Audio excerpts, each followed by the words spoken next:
I have to hide the stuffed animal because the dog wants it. And I'm only using this because we're going to start the concert with a birthday song for my mom, who always puts a little like devil emoji when she texts me. So I bought her this little stuffed animal. Hey, stop. With a little Toro devil from Portugal. Stop, Atticus, no. But my dog is doo-doo obsessed. Slut. That's what the French word for stuffed animal is. Doo-doo. No doo-doo for you. Well, that was an exciting start to the daily concert. Atticus is like really interested in that stuffed animal. It's not for you. That's Mama's. I'm a grown-up, but that is my stuffed animal. Wow. Here we are. It's Wednesday. And today's concert is dedicated to my mom.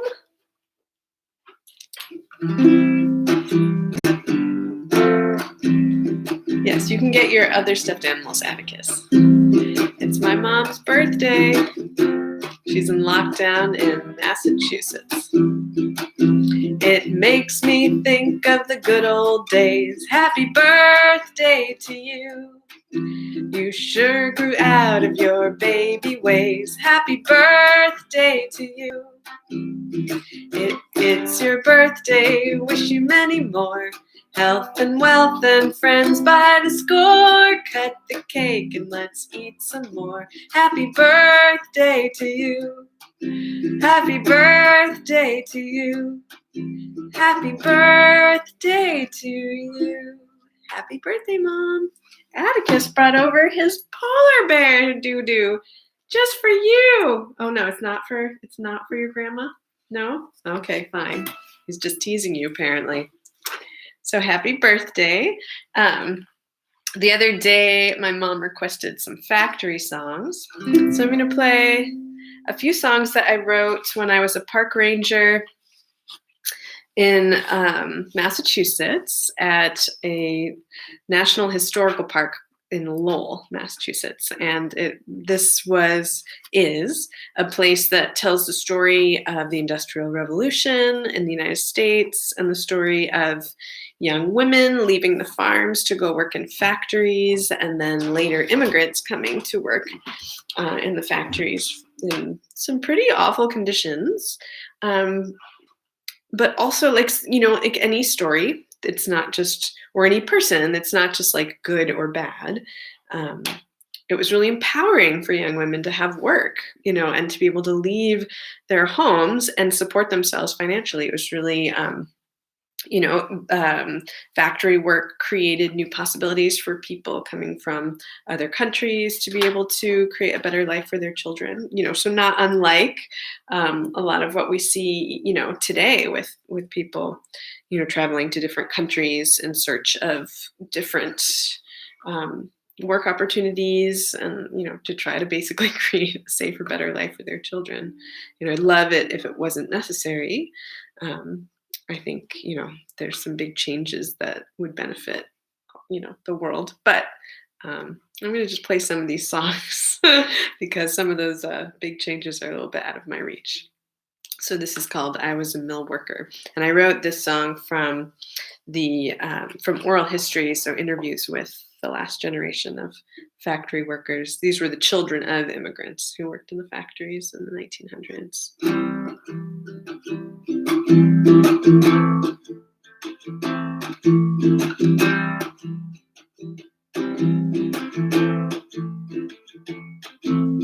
People who never seen a mill, well, they don't know what it's like.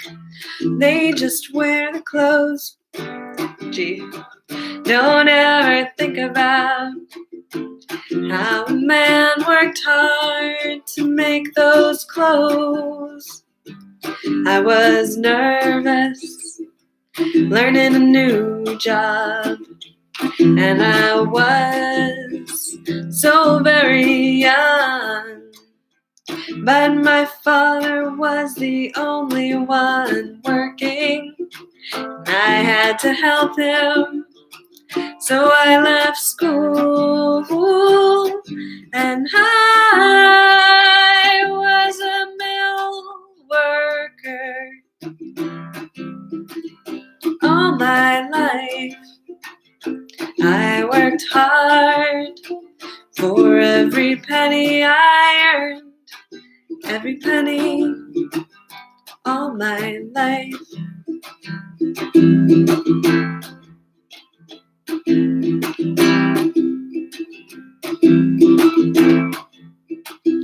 You work piecework, you gotta keep that thing going. Don't ever slow it down, 'cause the minute it stops, you're losing money, and that's gonna hurt everyone. The mill was like a second home for decades of my life, like walking from the living room to the dining room, and then everything was sold for parts, and I was a mill worker all my life. I worked hard for every penny I earned. I worked hard for every penny I earned, and I was a mill worker all my life, and I worked hard for every penny I earned, every penny all my life.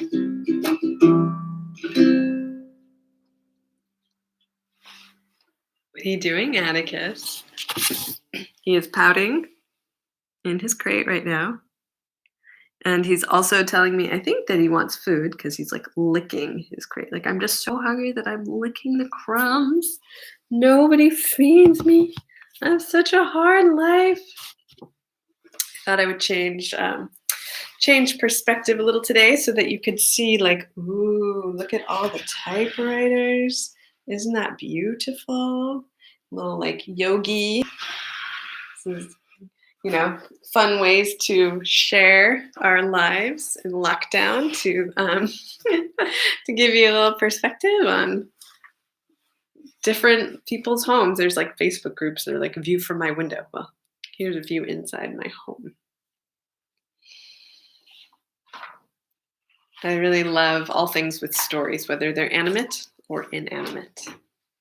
So I have lots of, my husband and I, our favorite thing about Belgium, I would say, are the brokant. They're these like neighborhood flea markets where people can just take out whatever they want. There's like a scheduled, calendar for different like streets in our, in our community, and which, day, like which weekends, in the spring and summer, and then people can just take whatever they want from their house, set it up on their lawn, and sell it.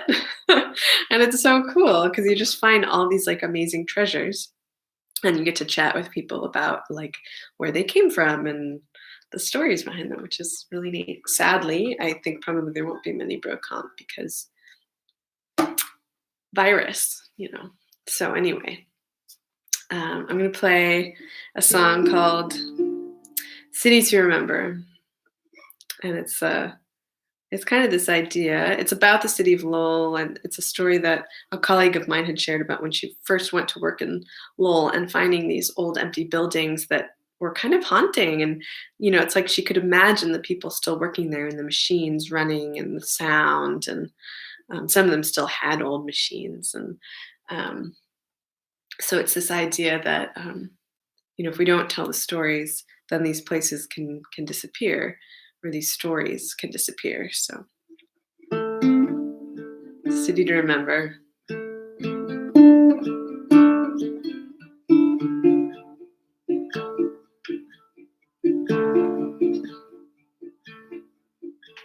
I went into an empty building before they knocked it down.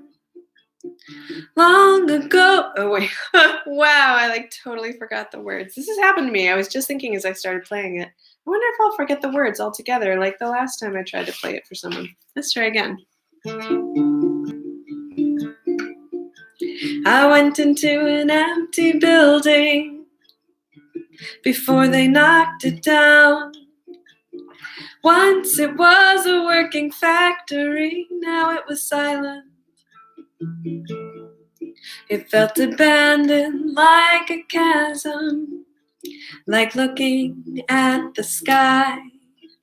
It was big and so very empty, void of everything inside. Maybe some things fall apart in the end if we don't take care of them. I share the story of the city to remember.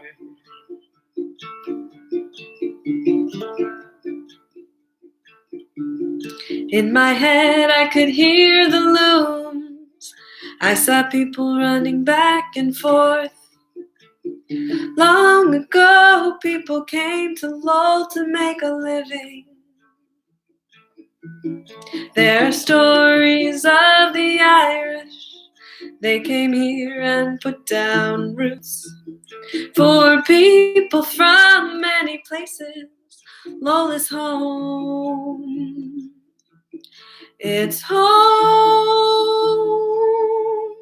Maybe some things fall apart in the end if we don't take care of them. I share the story of the city to remember.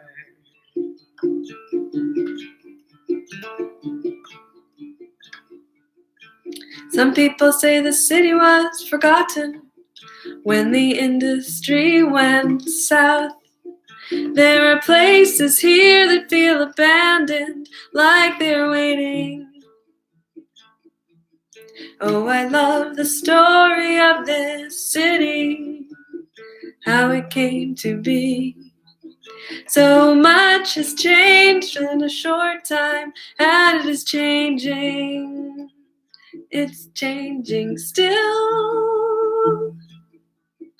Maybe some things fall apart in the end if we don't take care of them.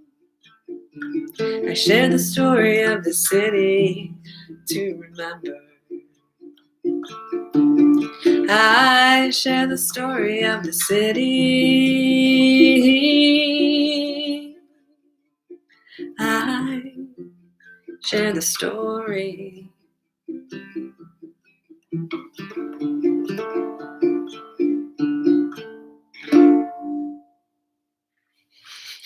Just barely made it through that one. Woo! But things have really kind of mellowed out here. We've got Finn, the supersized, not metric cat. Atticus was sleeping. Now he's looking at me like, Mama, oh. He's in the doghouse today because he has this tendency, like if a dog barks or anything goes on, he just will like lunge and he will either take off my shoulder while doing so, or like today when he literally took the pocket off of my jacket. There's this like right by the forest, I think it's where one of the park rangers live. They have this horrible dog, and I love dogs, but oh my God, this dog, I just do not like this dog. It just, every time you walk by, he just flips out and just starts barking like he's going to kill you, which, so I can understand why Atticus would lunge at him. But in that moment, it was like the last threshold, fragile, tenuous threshold to my sanity and stress level. And I just started screaming. And then I just wanted to cry. Because he ruined my beautiful jacket, which I know does not really matter, but it was just like, it's not the jacket, it just was like that last little bit of holding it togetherness was just shattered. But it could be worse. It could be a lot worse than losing my jacket. I could have to travel from my homeland to work in a foreign country for no money or recognition or dignity, which is exactly what Irish immigrants did in Massachusetts. They worked in Boston. There's a whole kind of corner of Boston called Southie, which is where the Irish immigrants settled. And then many of them walked to Lowell to dig 6 miles of canal so that they could power the factories with water power. And so I wrote this song called The Stones of Lowell Canals to honor them. And I would play it on the boat tours, little boat tours we do on the canals.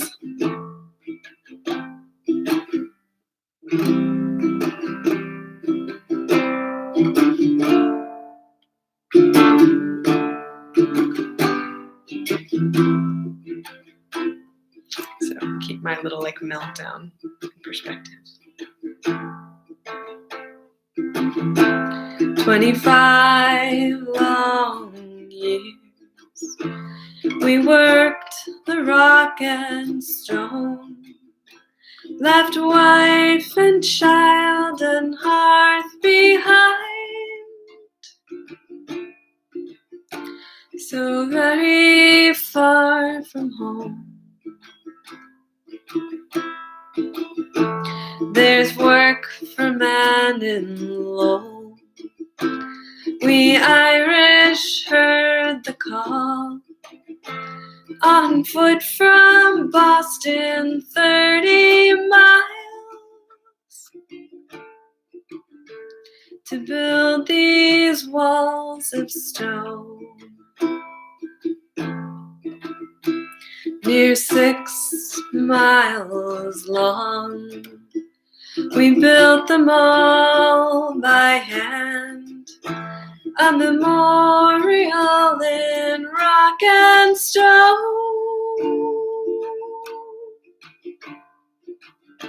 So very far from home. If you listen close, each wall holds our story. They honor those who lived and died. The stones of Lowell canals. Wow, I'm doing really well here. They honor those who lived and died. The stones of Lowell canals. The stones of Lowell canals. All right, well, I'm not totally on my game today, but that's okay. I'm still here. I'm still singing. This is just a rough time, you know? It's like, I think I really felt like just the culmination of a lot of stress from the lockdown, from the uncertainty of our lives. You know, we were scheduled to go back to the US at the end of May, and now, you know, that's not going to happen. You know, then I've been like stuck inside without any kind of real, like, you know, I get out for a walk and I get to see a couple friends in the forest, which is really saves me each day. Because even though I worked from home before, I had, you know, I had kind of regularly scheduled elements of my life that took me out of the house and in connection with other people, and in particular in like creating with other people, which really, for me, makes life worth living. So not being able to go out and do that, to go to the refugee center on Mondays and, you know, hear people's stories and see my friend that I volunteer with and to write poetry and music, that is really challenging. And not being able to go out and teach yoga is really challenging also, because it's another kind of creative community of practice where we're, you know, I'm guiding people in the like creation of like whatever it is that they're working toward in their practice. And I think also just like creating that just a different energy, a better energy for the world that can have just complete rippling effect. So it's challenging, and I imagine where you are that you're facing different challenges, and I know I have a tendency to be hard on myself when I get really frustrated, or if I don't play a song well, or if I'm not living up to my potential as a creative, musical being, or whatever it is. And especially in these times, it's easy to just kind of listen to that inner voice saying, like, oh my God, you just like totally botched that song. That was supposed to be an A minor and you played a C. But I think it's really important to, in this moment especially, be really kind to yourself and gentle, and like, maybe mention to your inner critic that there's like a really sunny, beautiful place by the sea that they could just go and take a little holiday, because they can, because they're ephemeral. And like let you like have some peace during lockdown, if that's what you're struggling with, whatever of your inner voices or demons that you have, maybe you can send them a little holiday. So I'm going to play a song called 4 Pennies, keeping in perspective again,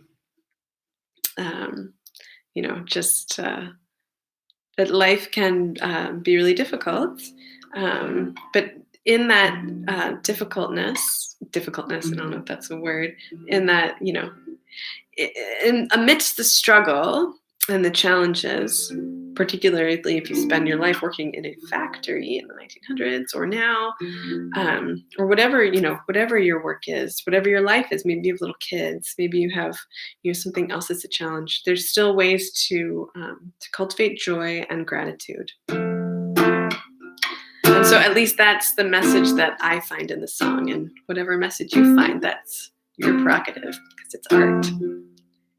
The only way you could get a job is if you knew someone working in the factory. There was a family around the corner. I used to live in Tewksbury, and I went to work in the Lowell factory. That very family, they took care of me. Oh, it was a hard life, but a good life. Working in the factory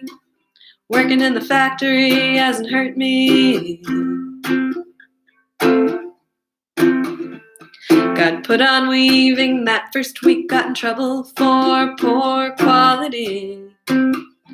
4 pennies was all they gave me. My mom and dad, they looked at me. Is this all they asked me? 4 pennies. And I told them that's all they gave me. Oh, it was a hard life, but a good life. Working in the factory hasn't hurt me. Factory job taught me to save. Can't survive on 4 pennies with so many in my family. My life, it hasn't hurt me none. And everyone in my family, we're all working in the factory. Oh, it was a hard life, but a good life. Working in the factory was a hard life, but a good life. Working in the factory hasn't hurt me.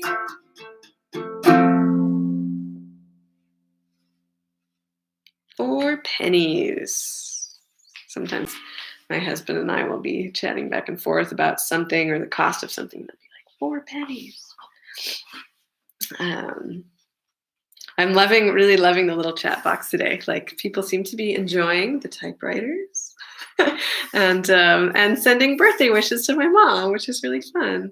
A lockdown birthday doesn't seem like a whole lot of fun. I know like people have been having like virtual hangouts and virtual happy hour, and like my siblings had these virtual variety shows and did a virtual Passover Seder, which is fun, but it's still not a replacement for real in-person celebration. So mom, I hope that you are able to have some kind of celebration, and then next time we see each other, we'll have to plan something really fun, together in person.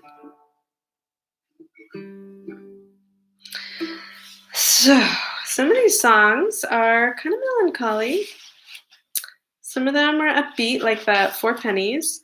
I'm gonna play one that's kind of a mix. It's short, but it's called "You're the Lucky One," and I think that I don't know. I mean, I remember reading. Maybe I listened to at least part of the Eckhart Tolle book, "The Power of Now," and he talked about going through this really deep, dark depression, which I hope that you have never struggled with, but that he got to this point where he just really didn't want to live, and then somehow he was really able to shift his perspective by asking himself the question, like, in this exact moment, like, am I okay? And the answer was always yes. He wasn't in a war zone. He wasn't, and that's not to say if you're not able to say yes, then that like you're not the lucky one or something like that, or you're not you're not worthwhile, or you should listen to your inner critic berating you. No, it's just it's an interesting kind of exercise, I think. And for me especially, to try to keep perspective, when irrational things happen. I mean, like anxiety attacks, depression, those aren't like necessarily rational. They don't even necessarily come from anywhere. Everybody struggles with different things, but can you, in the midst of the midst of the irrational or the difficult, can you see any light?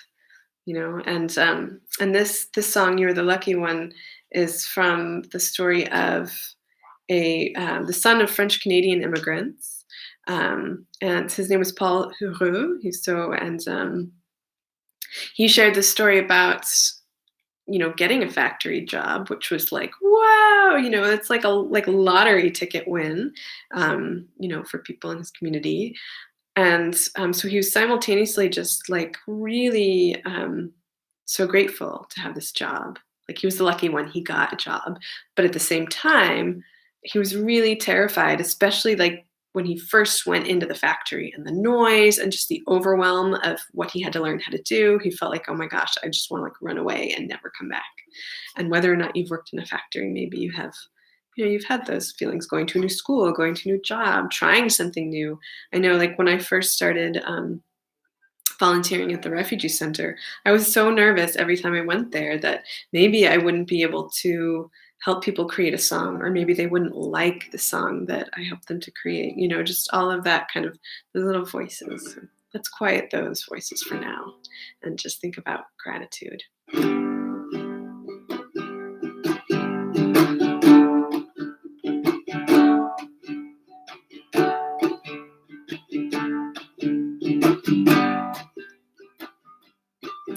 The first time they open those doors to the weave room, the noise is deafening.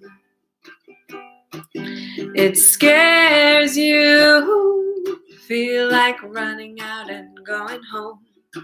You never worked in a mill, it's very emotional. But you are the lucky one. You have a job. Yeah, you are the lucky one.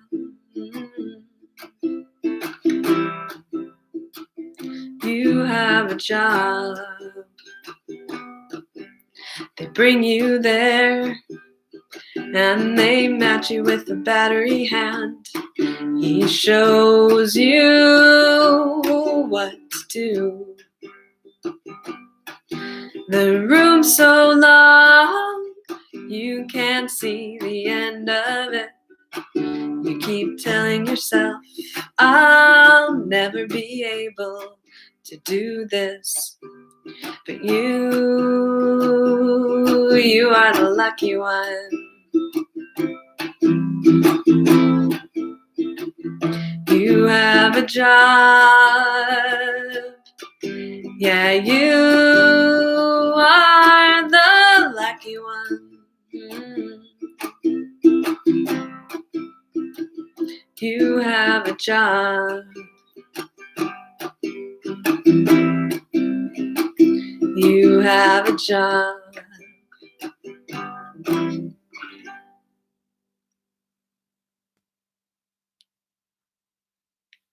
You are the lucky one. So long as you're breathing, you're still alive. So we can just keep on singing, rise up singing, right? So we've got a few more concerts to go. Today's Wednesday. I've spent all day thinking today was Thursday, and it's Wednesday. So we still have Thursday, Friday, and Saturday. 3 more to go. And I really need to make one of those a kids concert because I have this list of songs. I'm trying to relearn some of the songs that I wrote with kids in Lowell when I was park ranger there. Because I also did songwriting workshops for kids, for adults, which were really fun. So you can look forward to that one. I'll keep you posted. And I hope that wherever you are, you're staying safe and cultivating as much gratitude and joy and grounding as you can in this very groundless time. I'm really happy to be able to share these moments with you. Thank you so much to friends and family for tuning in and for your beautiful comments that really lift my spirits and keep my heart open. From my heart and my home to yours. Namaste. I'll see you tomorrow. Happy birthday, Mom.